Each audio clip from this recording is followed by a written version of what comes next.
But now for the real point of this conversation. So I reached out to you on Twitter, God, probably a month or two ago, and I came across, and I felt like when I was reading your article, you were like speaking for me, right? Coaching your kids, the anxiety, laying up at night, stressing over plays and playtime, and trying to get your kids ready. I always joke like the hardest part of coaching young kids is you take all of their success and failures personally.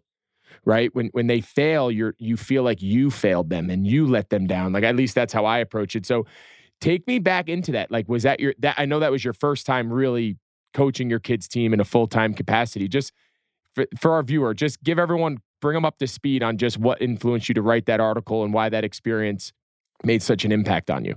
Well, first of all, I've written tons of stories, as you said, for years. This is the most personal thing I've ever written, right? And it was just a kind of a wild experience and very surreal for me because I did not want to be a head coach just because there was a lot of responsibilities and time that factored into it.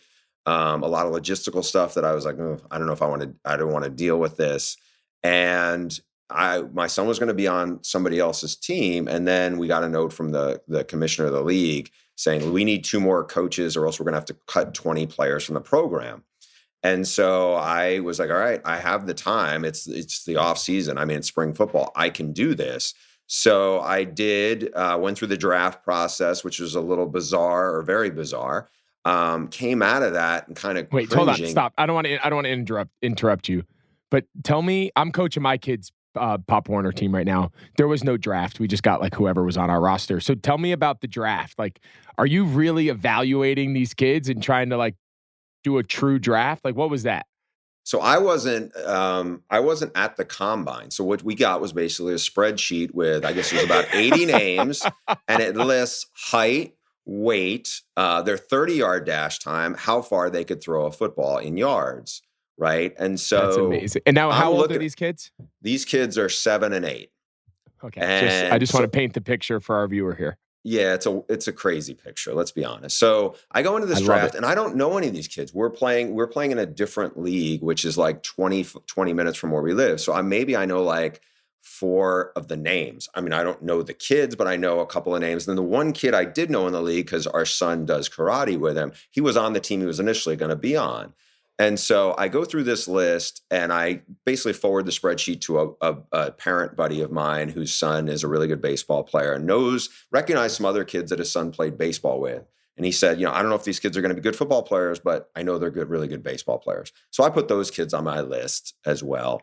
We sit down for the draft and there's another dad in there and he basically rattles off, like each kid has a number. It's like 102, 105. He rattles off, he takes all the good baseball players.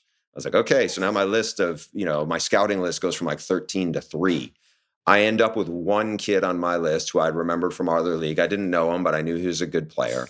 And then the rest of it was just who looks like they're fast and big. And so my first round pick was a kid who was like the 3rd heaviest kid in the league and maybe the 7th or 8th fastest. And then they were like, well, he's got a brother. You got to take him. I'm like, okay, he's a twin. Now he ran considerably slower, but I'm like, all right, so now I got 2. And then it kind of went from there.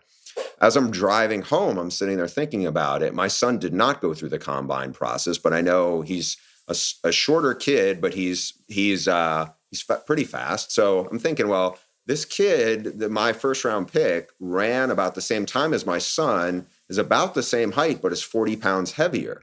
How's that? I don't know about this. Maybe I'm getting some bad information. And so it was like, maybe I got a Dontari Poe here. I don't know. The first day of practice, the 2 brothers come out and I realize they're not twins. My first round pick is actually a kindergartner, but his older brother's with us. I think it was a typo on the 30-yard dash time.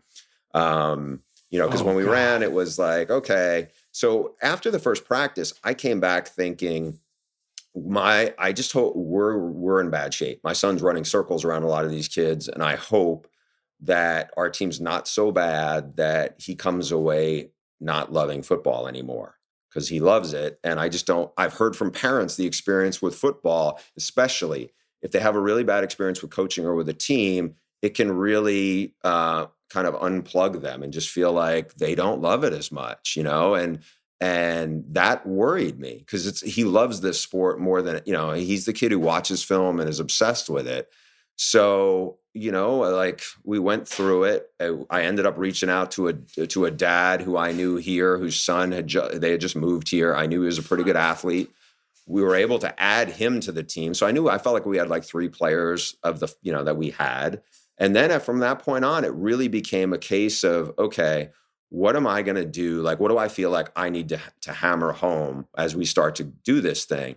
And to me, the biggest things were just from having seen youth football and some of the kids is we're going to rep the heck out of just a couple plays because I want them to get good at that. I don't want the kids standing around. I want to teach I want to talk to them a lot about spacing. I'm not worried about, hey, we're going to win, we're going to lose.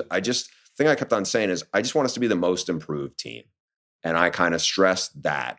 And as you know, I'm curious from your own experience, not just with your background, but coaching youth football, like I'm trying to kidify, as I would put it, some certain play concepts that I think might give people problems. What I was just trying to do is how are we going to get kids open in space? What can we do?